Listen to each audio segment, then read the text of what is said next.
अल्हम्दुलिल्लाह वकफ़ा वसलामुन अला इबादिहिल्लज़ीना इस्तफ़ा अम्मा बअद फ़अऊज़ु बिल्लाहि मिनश्शैतानिर रजीम बिस्मिल्लाहिर रहमानिर रहीम वमा अर्सलना मिन क़ब्लिका मिन रसूल इल्ला नूही इलैहि अन्नहु ला इलाहा इल्ला अना फ़अब्दुन व अख़रज अहमद अन मुआज़ बिन जबल क़ाल रसूलुल्लाह सल्लल्लाहु अलैहि वसल्लम ला तुशरिक बिल्लाहि शैअन व इन क़ुतिल्त औ हुर्रिक़्त सदक़ल्लाहु व सदक़ रसूलुल्लाह। मुअज़्ज़ज़ सामिईन किराम, मैं आप हज़रात के सामने तौहीद के उन्वान पर चंद मिनट लबकुशाई की जिसारत कर रहा हूँ। उम्मीद है कि आप बगौर समाअत फरमाएंगे।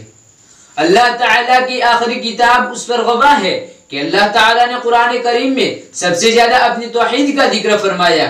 यही वो महवर है जिसके इर्द गिर्द इस्लाम, ईमान और अखलाक के तमाम तकाज़े गर्दिश करते हैं। तौहीद इस्लाम और ईमान की बुनियाद है। अंबिया किराम अलैहिस्सलातु वस्सलाम की बअसत की गर्ज़ व गायत ही थी कि इंसानों के सामने खालिक़ कायनात की तौहीद और इसके इलाह होने के अकीदे को पेश करे। चुनांचे तमाम पैगंबरों ने अपनी अपनी कौम को इसी तौहीद का सबक पढ़ाया और समझाया। अल्लाह ताला ने कुरान में फरमाया, वमा अर्सलना मिन क़ब्लिका मिन रसूल इल्ला नूही इलैहि अन्नहु ला इलाहा इल्ला अना फ़अब्दून। और हमने आपसे पहले कोई रसूल नहीं भेजा मगर वही की गई उसकी तरफ के मेरे सिवा कोई माबूद नहीं, बस तुम मेरी ही इबादत करो। अंबिया किराम अलैहिस्सलातु वस्सलाम ने इसी दावत तौहीद की वजह से तकालीफें बर्दाश्त की। इसी तौहीद की खातिर जिन-वतन किए गए, आने से काटे गए, रास्ते में कांटे बिछाए गए, गालियां दी गई, बेइज्जती की गई। इसी तौहीद के अलमबरदारों के साथ भी तरह तरह के जुल्म सितम बर्दाश्त किए गए। हजरत बिलाल के साथ, हजरत खुबैब के साथ, हजरत खब्बाब के साथ, मर्द तो मर्द, औरतों को भी सताया गया। हजरत नबी करीम सल्लल्लाहु अलैहि वसल्लम को मक्का से मदीना हिजरत करने पर मजबूर किया गया और सबब तौहीद की दावत क़ुलू ला इलाहा इल्लल्लाह तुफ्लिहू था। इसी दावत तौहीद की वजह से दोस्त दुश्मन बन गए, अपने पराए नजर आने लगे, अमीनो सादिक कहने वाले खून के प्यासे हो गए, मोहब्बतों का जवाब नफरतों से मिलने लगा, फूलों का जवाब कांटों से आने लगा।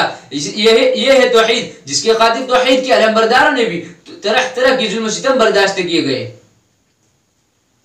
अल्लाह ताला ने कुरान मजीद में बार बार तरह तरह से और मिसालें देकर भी समझाया, मुझ जैसा कोई नहीं, मेरी खुदाई में कोई शरीक नहीं, मेरे सिवा नफा और नुकसान का मालिक कोई नहीं, मैं ही खालिक हूँ, मैं ही राज़िक हूँ, हर जानदार की चोटी मेरे हाथों में है, कायनात में बिला शरीक गैर मुतसर्रिफ में हूँ, मेरी ही रुबूबियत के सहारे दोनों जहां पर रहे हैं।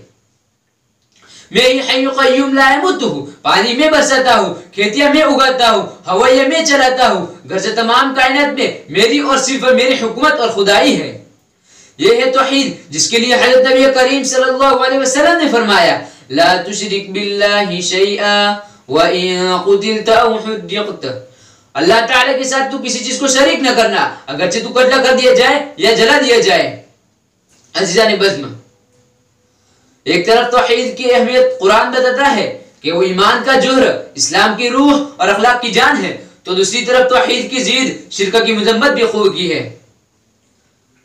फरमाया, इन्नल्लाह ला यग़फ़िरु अन युश्रक बिहि व यग़फ़िरु मा दून ज़ालिका लिमन यशा व मन युश्रिक बिल्लाहि फ़क़द इफ़्तरा इस्मन अज़ीमा।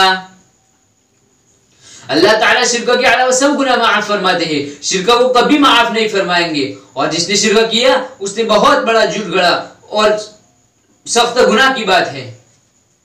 तौहीद की इस अज़ीमुश्शान अहमियत और इस कदर खौफनाक मज़म्मत के बाद एक साहिब होश इंसान और एक मुसलमान का क्या रवैया होना चाहिए? यही होना चाहिए कि वो सिर्फ खुले हुए शिर्क से ही न बचे, बल्कि उसके दवाई, मुहद्दिकात, तरगीबात और उसके मुशाबहत व मिसाल से भी इज्तिनाब करे और पक्का मुवहिद बन जाए और इस शायर का मिस्दाक बन जाए। क्या डर है जो हो सारी खुदाई भी मुखालिफ, क्या डर है जो हो सारी खुदाई भी मुखालिफ, काफी है अगर एक खुदा मेरे लिए है। तौहीद ये है कि खुदा हश्र में ये कह दे, तौहीद ये है कि खुदा हश्र में ये कह दे, बंदा दो आलम से खफा मेरे लिए है। व आखिरु दअवाना अनिल हम्दुलिल्लाहि रब्बिल आलमीन।